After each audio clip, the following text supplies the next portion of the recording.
Excel PU college ಗುರುವಾಯಿನಕೆರೆ, ಕರ್ನಾಟಕದ number 1 PU college. Admissions open now. ಅತ್ಯಂತ ಸಂತೋಷದ ದಿನ.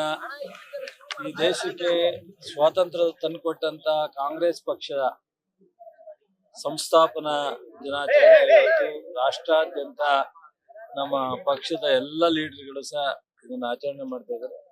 ನಾವು ಇದನ್ನ ಸಂಪೂರ್ಣವಾದಂತ ನಮ್ಮೆಲ್ಲ ಕಾರ್ಯಕರ್ತರು, ನಮ್ಮ ಕಾಂಗ್ರೆಸ್ಸಿನ ಮುಖಂಡರು ಇದ್ರ ಬಗ್ಗೆ ನಾವು ಒಂದು ಗೌರವವನ್ನು ಸಲ್ಲಿಸ್ತೀವಿ.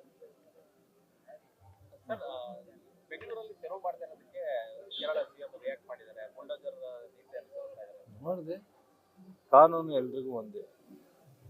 ಕಾನೂನು ಇದು ಒಕ್ಕೂಟದ ವ್ಯವಸ್ಥೆನಲ್ಲಿ ಈ ರಾಜ್ಯದವರು ಇಲ್ಲಿರ್ತಾರೆ, ಆ ರಾಜ್ಯದವರು ಅಲ್ಲಿರ್ತಾರೆ, ಎಲ್ಲ ಕಡೆನೂ ಇದ್ದಾರೆ. ಬಟ್ ಆದರೆ ಅಲ್ಲಿ ಕಾರ್ಪೊರೇಷನ್ ಲೆವೆಲಲ್ಲಿ, ಆ ಕಾರ್ಪೊರೇಷನ್ ವ್ಯಾಪ್ತಿನಲ್ಲಿ ಈಗ ನಮ್ಮಿಂದ ಹೋಗಿ ಕೇರಳದಲ್ಲಿ ಮನಸ್ಸಿಗೆ ಬಂದಂಗೆ ಮಾಡ್ಲಿಕ್ಕಾಗತ್ತಾ, ಅಥವಾ ತಮಿಳ್ನಾಡಲ್ಲಿ ಮಾಡ್ಲಿಕ್ಕಾಗತ್ತಾ?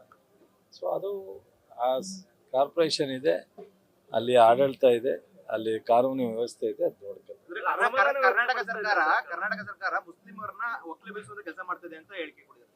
ನಾವು ಯಾವುದೇ ಸಮಾಜದ ವಿರೋಧಿ ಅಲ್ಲ. ಕಾಂಗ್ರೆಸ್ ಸ್ಪಷ್ಟವಾಗಿ ತಿಳ್ಕೊಳ್ಳಿ, ಕಾಂಗ್ರೆಸ್ಸು ಎಲ್ಲ ಸಮುದಾಯಗಳ ಹಿತವನ್ನ ಬಯಸ್ತಕ್ಕಂಥದ್ದು. ಅದರಿಂದ ಯಾವುದೇ ಒಂದು ಸಮಾಜಕ್ಕೆ ನಾವು ಗುರುತುಪಡಿಸಿ ಅವರಿಗೆ ಅನ್ಯಾಯ ಮಾಡ್ತಕ್ಕಂಥದ್ದು, ತೊಂದರೆ ಕೊಡ್ತಕ್ಕಂಥದ್ದು ಪಕ್ಷದ ನಿಲುವೇ ಅಲ್ಲ. ನಮ್ಮ ಪಕ್ಷ ಸಿದ್ಧಾಂತನೇ ಎಲ್ಲರನ್ನೂ ಒಟ್ಟಿಗೆ ತಗೊಂಡೋಗ್ತೀವಿ. ಏನಾಗುತ್ತೆ, ರಾಜಕಾರಣ, ಚುನಾವಣೆ ಇದೆ, ಅದಕ್ಕೆ ಹೇಳಿರ್ಬೋದು. ಬಟ್ ನಮ್ಮದು ಅದಲ್ಲ. ನಿಮಗೆ ಗೊತ್ತಿದೆ, ನಮ್ಮ ಪಕ್ಷ ಯಾವ್ದಾರ ಒಂದು ಸಮುದಾಯ ಇಟ್ಕೊಂಡು ಹೋಗಿರ್ತಕ್ಕಂಥದ್ದು ಯಾವ್ದಾರು ನೋಡಿ ತೋರಿಸಿ, ಚಾನ್ಸೇ ಇದೆ. ಎಲ್ಲರೂ ಒಟ್ಟಿಗೆ ತಗೊಂಡೋಗ್ತೀವಿ. ಕಾನೂನು ವ್ಯಾಪ್ತಿ ಇದೆ, ಏನು ನೋಡ್ತಾರೆ. ಅಲ್ಲಿ ಯು ಪಿನಲ್ಲಿ ಮಾತಾಡೋಕೆ ಹೇಳಿ. ಯು ಪಿಲಿ ಆದರೆ ರಾತ್ರಿ ಕಂಡದ್ದು ಬೆಳಗ್ಗೆ ಇಲ್ಲ, ಬೆಳಗ್ಗೆ ಕಂಡದ್ದು ರಾತ್ರಿ ಇಲ್ಲ. ನಮ್ಮಲ್ಲಿ ಆ ಥರ ಇದೆ. ಚುನಾವಣೆ ಬರ್ತಾ ಇದೆ ಅಂತ ಟಾರ್ಗೆಟ್ ಮಾಡ್ತಾ ಇದ್ದಾರೆ ಅಥವಾ ಏನೋ ಮತದಾರರು ಇರ್ಬೋದೇನೋ. ಚುನಾವಣೆ ಇರೋದ್ರಿಂದ ಸ್ವಲ್ಪ ಅಟ್ರಾಕ್ಟ್ ಮಾಡೋದಕ್ಕೆ ಪ್ರಯತ್ನ ಮಾಡಿರ್ಬೋದು ಅಷ್ಟೇ. ವಿಧಾನಸಭೆ ಬೇರೆ ಬೇರೆ ಅಲ್ಲ, ಸ್ಥಳೀಯ ಪಾರ್ಲಿಮೆಂಟಿಗೆ ಮಾತ್ರ ಅದು. ಸೊ ಬಟ್ ಅದು ಅವರು ಬಿಟ್ಟು ವಿಚಾರ. ಯಾಕೆ, ಅವರು ಒಬ್ಬರು ಸೀನಿಯರ್ ಲೀಡ್ರು ದೇಶದಲ್ಲಿ, ಕೇರಳ ಮುಖ್ಯಮಂತ್ರಿ, ಅವ್ರ ಬಗ್ಗೆ ವೈಯಕ್ತಿಕ ಗೌರವ ಇದೆ.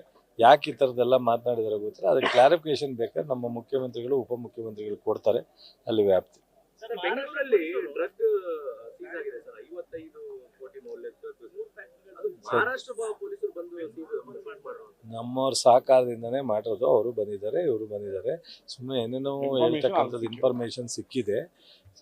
ಈ ದೇಶದಲ್ಲೆಲ್ಲ, ಈ ಪ್ರಪಂಚದಲ್ಲಿ ಡ್ರಗ್ ಮಾಫಿಯಾ ಇದೆ.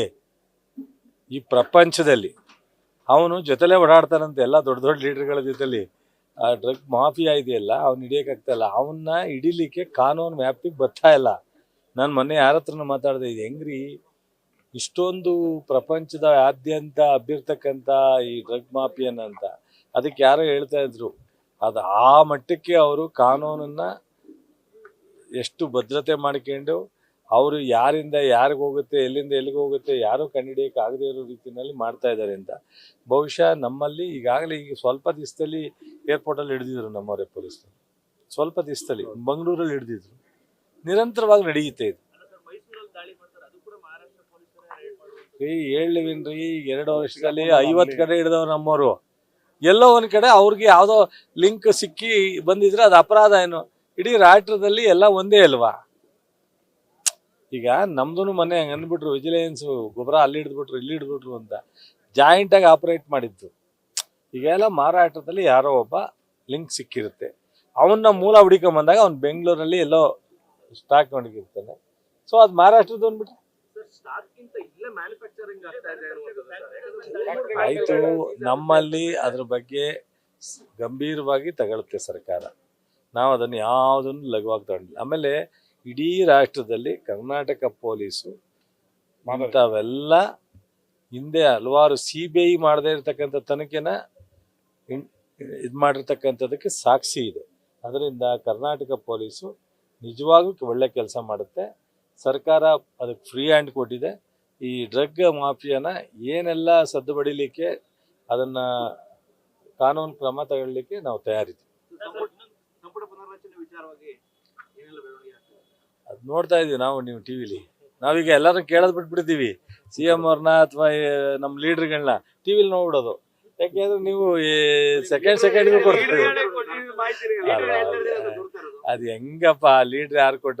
ನೋಡ್ರಿ, ಸಿ ಎಂ 10 ಸಲ ಹೇಳಾಯ್ತು, ಡಿ ಸಿ ಎಂ 10 ಸಲ ಹೇಳಾಯ್ತು, ಹೈಕಮಾಂಡ್ ತೀರ್ಮಾನಕ್ಕೆ ನಾವೆಲ್ಲರೂ ಬದ್ಧ ಅಂತ. ಒಂದು ನಿಮಿಷ ಕೇಳು, ರೀಶಫಲ್ಲು ಅಷ್ಟೇ, ರೀಶಫಲ್ಲು ಮುಖ್ಯಮಂತ್ರಿ ಮತ್ತು ಪಕ್ಷ ಅವರಿಬ್ಬರ ಮಧ್ಯದಲ್ಲೇ ತೀರ್ಮಾನ.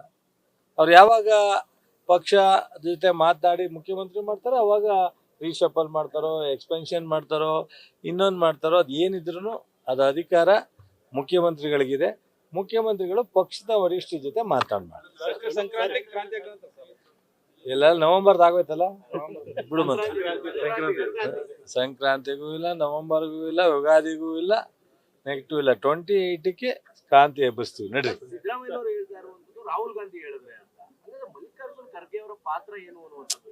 ಅಂದ್ರೆ ಮಲ್ಲಿಕಾರ್ಜುನ್ ಖರ್ಗೆ ಅವರೇ, ನಾನು ಮತ್ತು ರಾಹುಲ್ ಗಾಂಧಿಯವರು ಮೇಡಮ್ಮು ಕೂತು ತೀರ್ಮಾನ ಮಾಡ್ತೀವಿ ಅಂತ ಹೇಳಿದ್ವಿ. ಅದು 1 ನಿಮಿಷ ಕೇಳಿ. ಯಾವುದೇ ಪಕ್ಷ ಉಳಿಬೇಕು ಅಂದ್ರೆ, ಈಗ ನಾನು ಜಿಲ್ಲಾ ಉಸ್ತುವಾರಿ ಸಚಿವನಾಗಿ ನನ್ನ ತೀರ್ಮಾನ ಅಂದ್ಬಿಟ್ರೆ, ನನ್ನ ಜೊತೆಲಿ ಶಾಸಕರಿದ್ದಾರೆ, ನನ್ನ ಜೊತೆಲಿ ಪಕ್ಷ ಇದೆ. ಪಕ್ಷ ಶಾಸಕರು ಜೊತೆನಲ್ಲಿ ನಾನು ತೀರ್ಮಾನ ಮಾಡಿದ್ರೆ ಮಾತ್ರ ಪಕ್ಷ ಉಳಿಯುತ್ತೆ. ಮಲ್ಲಿಕಾರ್ಜುನ್ ಖರ್ಗೆ ಅವರು ಒಬ್ಬರೇ ತೀರ್ಮಾನ ಮಾಡ್ತಾರ? ಅದಕ್ಕೋಸ್ಕರ ಅವ್ರು ಹೇಳೋರು ಅಷ್ಟೇ. ಅಲ್ಲ, ಸಿದ್ದರಾಮಯ್ಯ ಹೇಳ್ತಾ ಇರೋದು ರಾಹುಲ್ ಗಾಂಧಿ ತೀರ್ಮಾನ ಅಲ್ರಿ, ಖರ್ಗೆ ಅವರೇ ಹೇಳಿದ್ರಲ್ರಿ, ನಾನು ಹೈಕಮಾಂಡ್ ಅಂದ್ರೇನು, ನಮ್ಮ ಪಕ್ಷದಲ್ಲಿ ನಂಬರ್ 1 ಮಲ್ಲಿಕಾರ್ಜುನ್ ಖರ್ಗೆ, ಅದಕ್ಕಿಂತ ಚೇರ್ಮನ್ ಆಗಿರೋರು ಮೇಡಮ್ ಇದ್ದಾರೆ, ಜೊತೆಗೆ ರಾಹುಲ್ ಗಾಂಧಿ ಇದ್ದಾರೆ. ಅವ್ರು 3 ಜನ ನಮ್ಮ ಪಕ್ಷಕ್ಕೆ ಹೈಕಮಾಂಡ್. ಅವ್ರು 3 ಜನ ಕೂತ್ಕೊಂಡು ತೀರ್ಮಾನ ಮಾಡ್ತಾರೆ ಅಂದಾಗ ಅದಕ್ಕೋಸ್ಕರ ಖರ್ಗೆ ಅವ್ರ ಹತ್ರ ಮಾತಾಡಿದ್ದೀವಿ. ಆದರೆ ರಾಹುಲ್ ಗಾಂಧಿ ಅವರು ಯಾವತ್ತು ಕೂತ್ಕೊಂಡು 3 ಜನ ತೀರ್ಮಾನ ಮಾಡ್ತಾರೆ ಅದು ಅಂತ ಹೇಳಿರ್ತಾರೆ. ಅದನ್ನು ನೀವು ಹಂಗಂದಿರ್ತಾರೆ. ಯಾರು ಒಪಿನಿಯನ್ ಕೇಳಲ್ಲ. ಪಕ್ಷ, ಮುಖ್ಯಮಂತ್ರಿಗಳು, ನಮ್ಮ ಪಕ್ಷದ ಅಧ್ಯಕ್ಷರು ಅವರೇ ಕೂತ್ಕೊಂಡು ತೀರ್ಮಾನ ಮಾಡ್ತಾರೆ. ಎಲ್ಲ ಚೆನ್ನಾಗಿದೆ. ನ್ಯೂಸ್ ಫಸ್ಟ್, ನಿರ್ಭೀತಿಯಿಂದ ನಿಮ್ಮ ಪರವಾಗಿ.